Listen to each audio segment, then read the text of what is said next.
So we're now on to the final stage of our model. So once the decision's made, we're now coming to potentially the most tricky part, and that's implementation. So all the effort we've put into a really good decision-making process could be wasted if we don't give enough thought to deciding how to roll out the decision.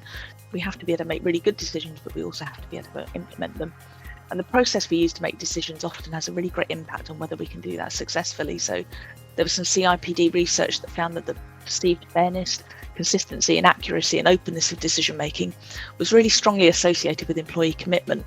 And at the moment, the research shows only 50% of employees are happy with the amount of involvement they've got in decision making. So there's a big amount of room for improvement. And that's all connected with things like the amount of discretionary effort employees put in, staff turnover, job satisfaction and employee well-being.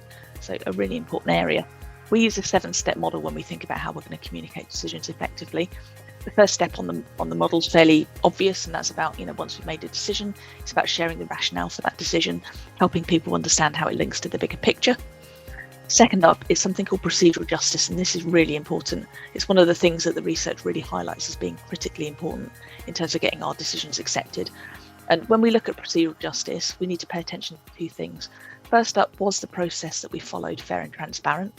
So if people perceive that a decision was preordained, or they think we've just gone through a process because we're paying lip service to consultation and collaboration, then they're much less likely to buy into the decision that gets reached.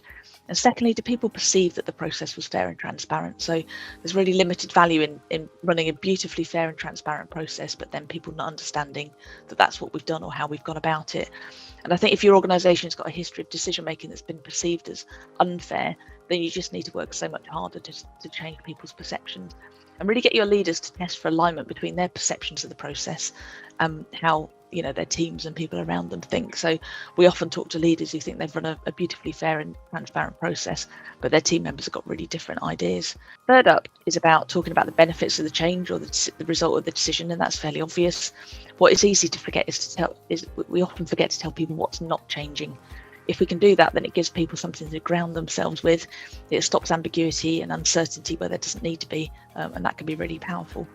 So Garin, do you want to take us through number 4? Yeah, absolutely. So we just mentioned about trade-offs. All decisions are trade-offs and they all have downsides, but often organisations can be guilty of overselling the benefits of decisions and not paying attention and communicating clearly what the downsides are.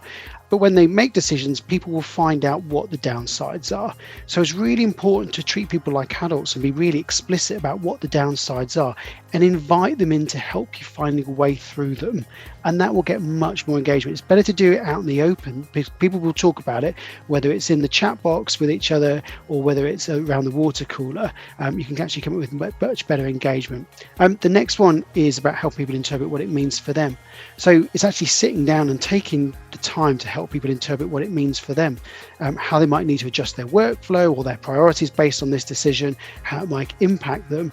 Show empathy and compassion. It might well increase their workload, so that can go a long way. And also it's a reciprocal process because they will be giving you information about other projects that might be competing it and that actually might influence what your decision actually is. So again, it's a really good way of finding additional intelligence on your decision. The next one is the importance of following up and tracking progress. There's always that temptation where a decision becomes a fad and people in the organization say, if we just keep our heads down, this will pass like all the others.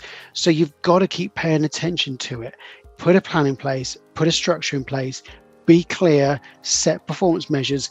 You have to keep to the timeline to encourage others to. You've got to be clear on the accountabilities and you've got to track progress. And then the final one is the importance of actually reviewing and learning lessons. Make sure that at different points in the process, you actually review how the decision is proceeding. You take your lessons learned, you review how the other options would have performed.